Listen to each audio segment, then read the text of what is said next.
Vítej u mého prvního vlogu. Já jsem Lucie a dneska tě vezmu na víkend do Brna.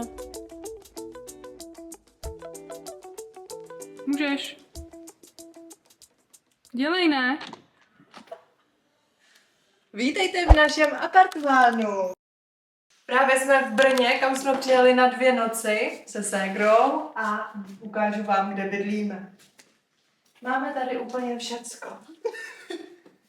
A tady budu dneska spát.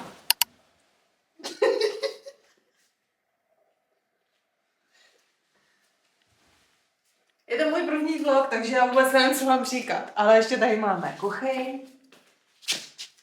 To je fakt pěkná, jako tu bych brala domů, kdyby byla 3krát větší. Tak podíváme se, co tady máme všechno. Pane. To nemusíš vyndávat. Tak to nebudeme dávat, Verča už chce jít na večeři. Tak, sklenička, všecko, nádobí. Wow, mikrovlnka. Tak, tady budou příbory, no. Jo, aby se nepředali, jsou vždycky jenom 2. Tak apartmán pro 2, ne? Jako jo, ale tak co, když máš jogurt, čaj a... Že musíš jak kaší. Jo, mají tady opravdu všecko. Prázdnej šuplík. Tada, koš, tady máme ledničku a koupelna.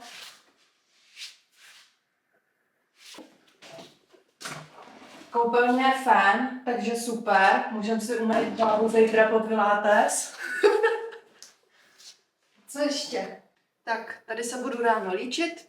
A samozřejmě mají apartmánů víc, můžete celá rodina. A teď je 8 večer, my máme hrozný hlad a pojedeme do whisky baru, který neexistuje, kde jsme byli 3 roky zpátky a strašně se nám tam líbilo, tak vás vezmeme sebou. Co si dáš? Já si dám ustřice, ale jinak tady mají domácí krokety, hranolky, chipsy, tatarák number 1, tatarák number 2, tatarák number 3, pasta, smash burger, bacon, jalapeno burger. No, jako pěkné. Co si dáš ty? Mám hroznou žízeň. Hot dog, fish and chips. Dáme si tatarák číslo 2, dáme si ústřicový set a ty hranolky. Já nevím, jestli je potřebujeme. Tak si nedáme. Tak si dáme jenom ústřice a tatarák.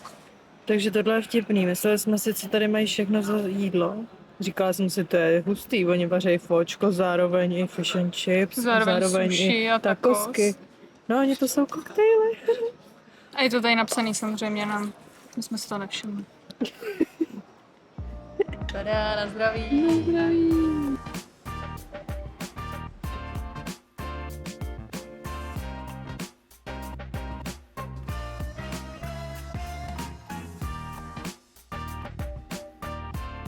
Se mi zbíhají sliny. Jako ten tataráček. Ochutnáš? Chutná.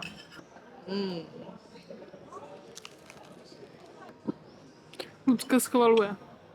Mega, dobře jsi to vybrala. Topinky nemoc to, na olej, to je dobrý. Nebo vůbec na oleji.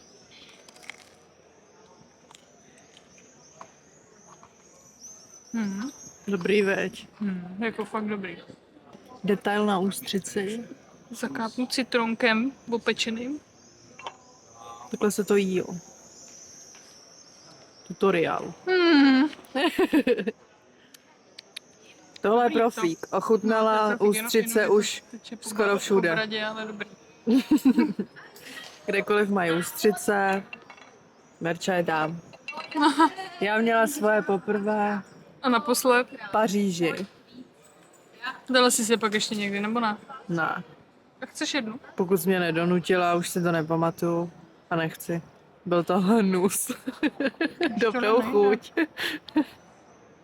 Člověk úplně cítí to moře, tu dovolenou, když se dá ústřice. No vidíš, a stačí jet do Brna. Napište nám do komentáře, jestli máte rádi ústřice. Počkej, já musím trošku si to vychutnat.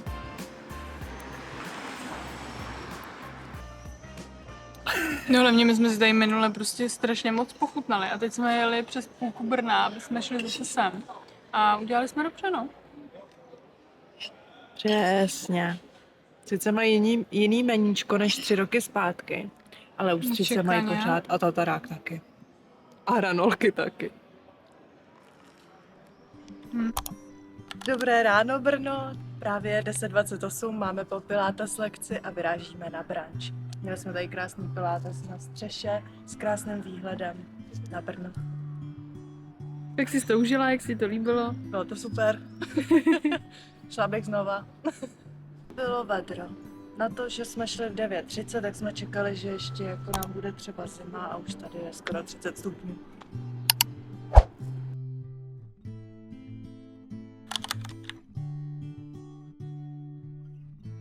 Holky Brně, na výletě.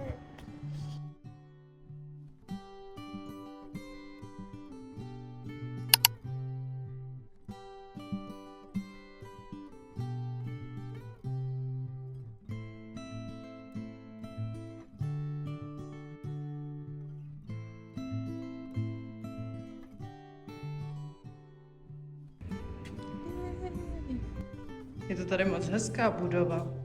Jo, no. Na Brno.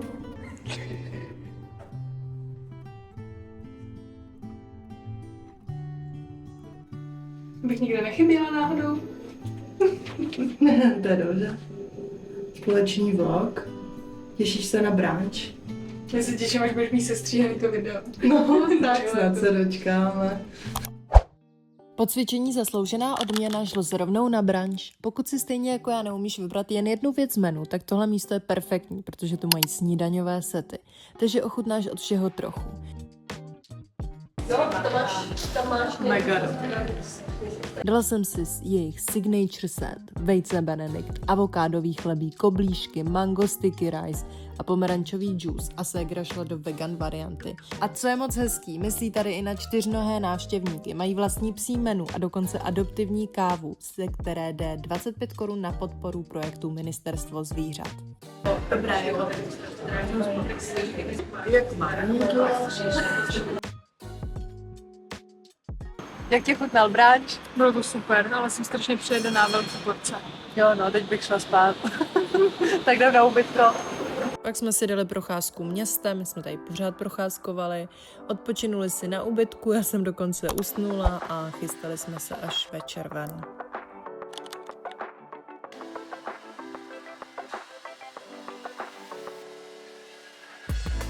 Jsem tam vidět, jo. Bože můj.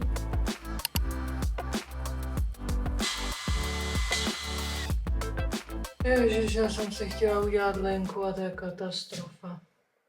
Teď nevím, co s tím, asi to už nechám, to bude čím dál tím horší. Takže Verčo, jdu nám připravit drink. Když jsme se tak hezky nachystali. Derčo. Verčo. Verča nemá rád, když jí říkám Verčo, ale já jí říkám celý život Verčo. Takže máme tady velký elektrolyty. Drink. Prostě je to jejich nejoblíbenější bezinka. Ještě jsem žádnej neměla, takže tohle bude premiéra.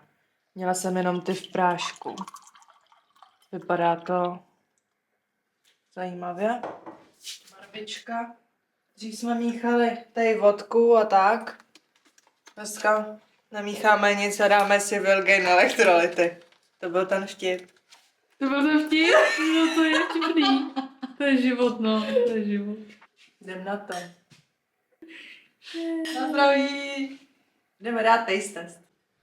Tak, dáme taste test.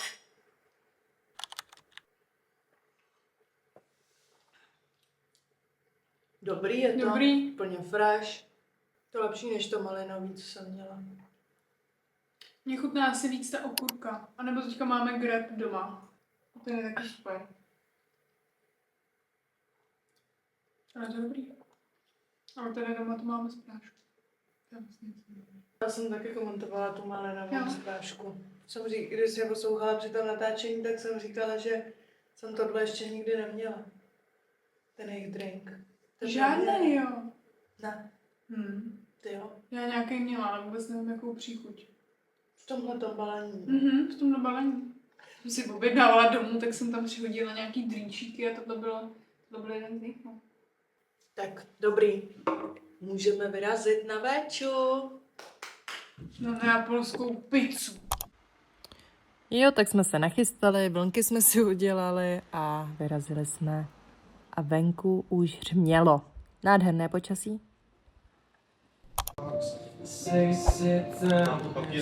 No a ještě jsme na to stihli, to bychom jinak stihli na ubytku do pecky. Říkala si, co budeme dělat.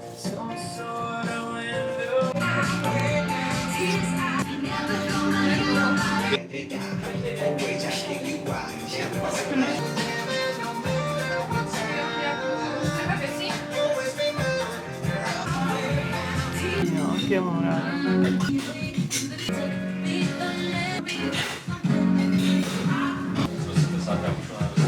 Tě natočí?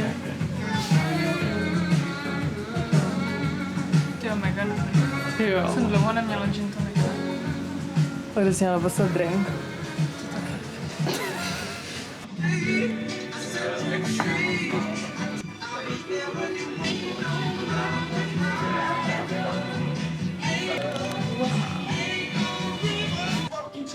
Můžu, jo?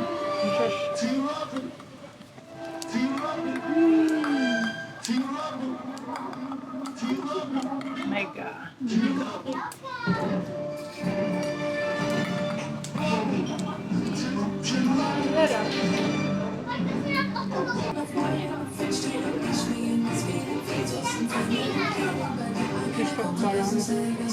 Na to jsem se těšila.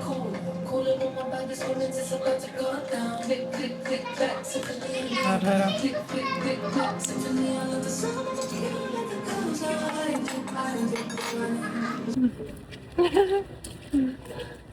Prší, prší. Co budeme dělat?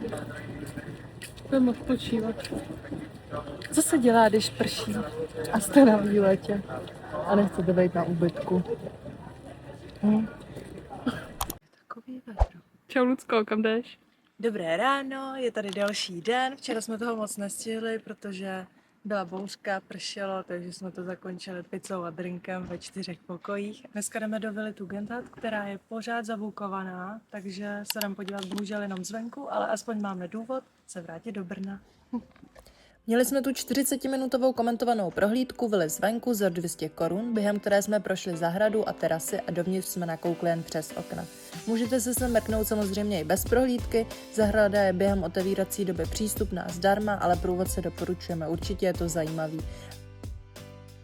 Vlastně ta barva a charakter materiálu měly nějakým způsobem propojovat ten prostor, aby působil jednotně a kontinuálně. Když se pak podíváte na zdi, tak jsou tam takové malé kroužky, tak to jsou vypínače na světlo a jsou průhledné a bílé zase, aby korespondovaly s tou zdí a nějakým způsobem nenarušovaly kontinuitu celého prostoru. Samozřejmě udělám několik A příště bych se ráda podívala právě dovnitř. Vila byla postavená pro manžele Grétu a Frice Tugendhatovi a zajímavé je, že si ji vlastně ani moc dlouho neužili. Žili tu jen 8 let do roku 1938, kdy před hrozbou druhé světové války emigrovali. No a jestli plánujete v Brně objevit víc památek, mrkněte určitě i na Brnopass. My jsme ho tu měli při jiné návštěvě Brna a je to super, dá se s ním dostat zdarma nebo se slevou na spoustu míst, takže se to fakt vyplatí. A konečně jídlo, oběd. Jsme tady byli před 12. hned na otevíračku, no vlastně ještě před otevíračkou, ale byli hodní a pustili nás sem. Můžeme si ukázat můj happy face, který momentálně neexistuje. Tak co si dáš? Buď tohle, No, nebo tohle. Dali jsme si kimchi. jenom klasik, trošku pálivé. Ono bývá vždycky hodně pálivý, ne? Co? Nehoří ti pusa? Zvládnu to.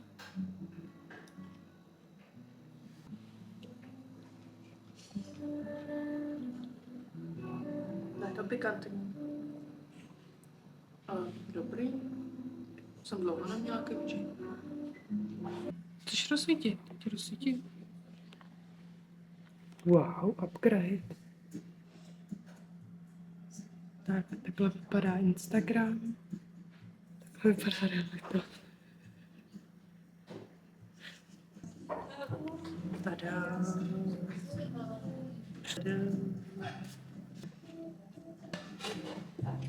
Dobrý. Dobře jsem to vybrala, jo? Dobře s toho objednat. Brokolice taky dobrá. Květák. No tak taky dobrý. Maso. Dneska nebude. Co je dobrý?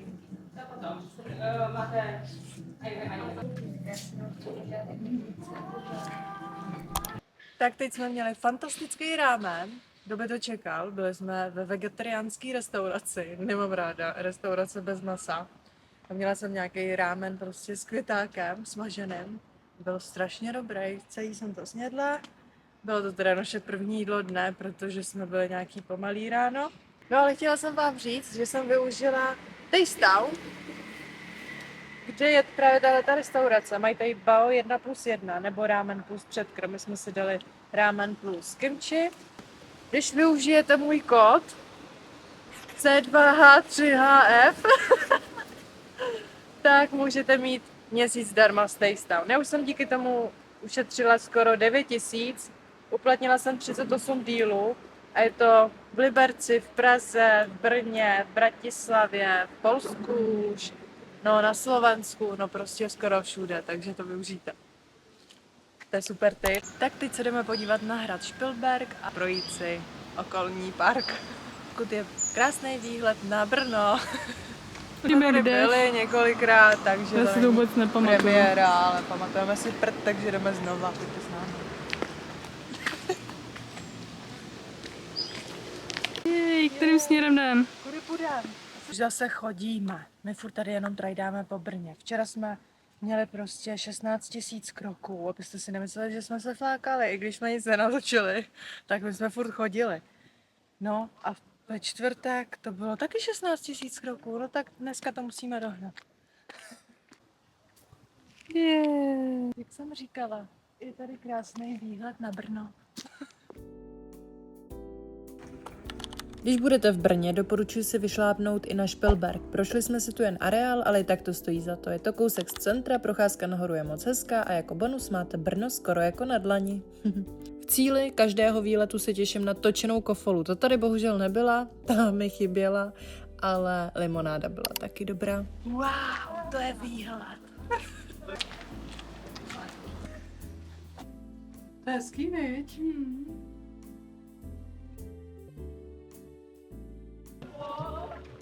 Tada. Brno na dlani.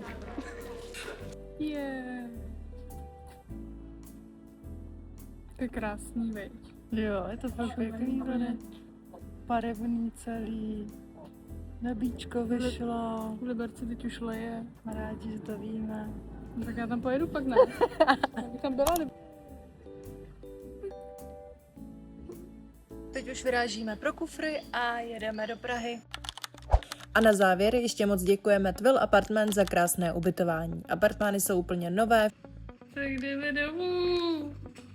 všechno bylo krásně čisté a měli jsme tu fakt všechno, co jsme na víkend potřebovali. Díky za shlédnutí a sleduj mě pro další. Třeba se vidíme v Liberci, nebo v Praze, nebo někde jinde. Měj se. Čau.